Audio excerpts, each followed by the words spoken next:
this self-love business? Well, I looked it up the other day online. I looked up the definition of self-love, and it came up with the words, amongst others, but conceited, narcissistic, and vanity. So I think it's important that I talk about what I believe self-love isn't. I believe that self-love doesn't mean that you retreat within yourself and hide away from the world.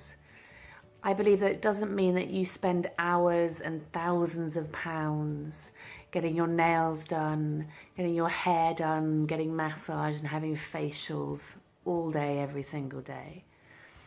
I don't believe that it means that you have to be perfect in everything that you do. I don't believe that it means that you're constantly happy all the time. And I really don't believe it means that you're selfish. In fact, I know that when I was at my worst, when I hated myself the most, I was probably the most selfish person around. If I was with my friends, although I'd be there in body, I wasn't really there because I would be constantly thinking about, am I good enough? Am I funny enough? What am I wearing? Is it okay? Are those people over there, are they looking at me? And if they're looking at me, why are they looking at me? What's wrong with me? Have I got a bogey? I mean, it would just be constant. So I would never really be present, never really be listening, never really care, if I'm honest. And the same around my children.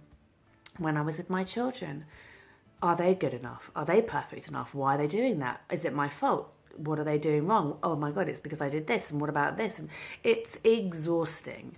So you are self-absorbed when you dislike yourself. And you feel like you have to be perfect and you have to control everything. And it is the most exhausting thing. So I believe that self-love is being kind to yourself and compassionate to yourself, and a bit like you would be a friend, and patient with yourself, a bit like you would with your children. I believe that it doesn't mean that you have to be perfect, but I believe it means that you accept yourself right now as you are, the good, the bad, and the ugly.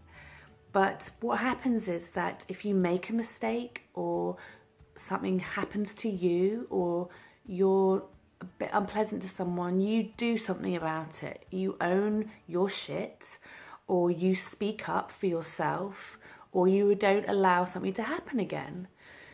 Instead of what used to happen for me is something shit would happen, whether it happened to me or I did it to myself or whatever, I'd feel the pain, I'd moan about it, and then exactly the same thing would happen again because I'd do nothing about it, and it would just go round and round and round. So it doesn't mean that you don't feel the pain, it doesn't mean that you don't go through things in life, but what happens is that you work out a way to resolve it, to make it better.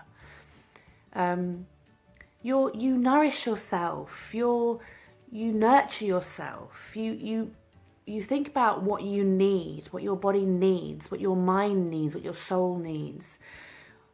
You not just what you want. It's not just about, oh, I want those shoes or I want to go out and have fun every single night. It's about looking after yourself. And because you're not stressed out all the time, because you make time for yourself, because you can say no, and you don't beat yourself up constantly because of all of these things that might have happened, that the mistakes that you've made, you have more energy. You have more energy and you feel better within yourself. And that means that you're better for everybody else around you. So it's a win-win. It really is. It's worth it. Some people don't need this. They're lucky enough to have it from a very young age. But those of us that do need it, I would really recommend that you get the help or you find your path. For me, the therapy that I trained in helped me. It helped me because I discovered why I felt the way I did. I released it, and then I worked on rebuilding and reprogramming those negative old beliefs. For me, I believe it's not a one-off thing. It's a journey, and it's a beautiful journey.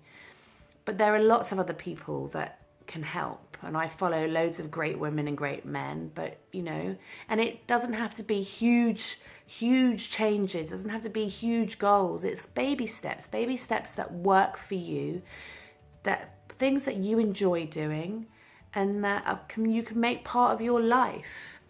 But when you do it, it really does make your life easier and much more enjoyable for not just yourself, but for everyone around you. So that is what this self-love business is, if you ask me. Okay, bye.